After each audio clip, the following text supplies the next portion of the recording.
อกมาดูโดยไม่ตั้งใจว่าจะได้เจอรูปเก่าอยู่ในวันเวลาที่สดใสวันที่มีเราข้างกันภาพเดิมๆก็หวนมาเปลี่ยนเวลากลับไปวันนั้นใจก็เหมือนสั่นๆเกือบลืมกันแล้วต่างเดินกันไปตามทางของใครแยกไปค่อยๆไกลห่างอยู่ดีๆวันหนึ่งก็จางหายคลาดกันโดยไม่รู้ตัวแต่เรื่องราว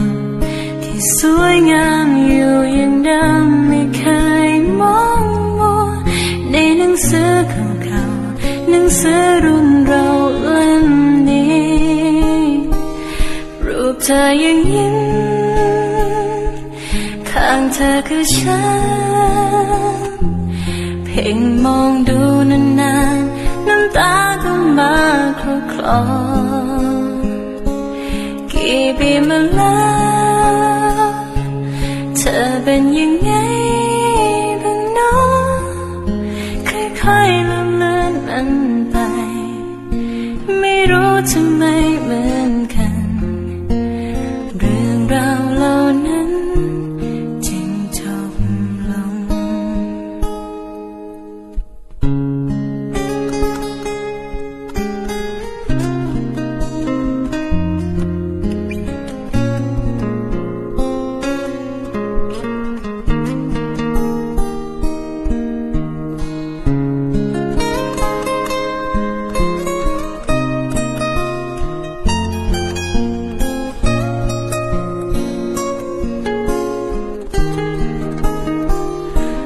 รูปเธอยังยิ้มข้างเธอคือฉัน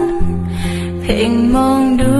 นานๆน้ำตาก็มาคลอกี่ปีมาแล้วเธอเป็นยังไงบ้างเนาะค่อยๆลืมเลือนกันไป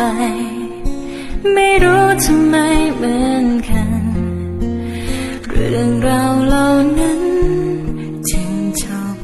ลงเปิดไปดูเบอร์โทรไม่เห็นมีที่ลงไว้แค่ที่อยู่หยิบปากกาบรรยายในจดหมายว่าจำกันได้ไหมเธอที่อยู่เดิมที่เขียนไปหากเปลี่ยนแปลงก็คงไม่รู้ได้แต่หวังกันไปความหลังคงไม่ต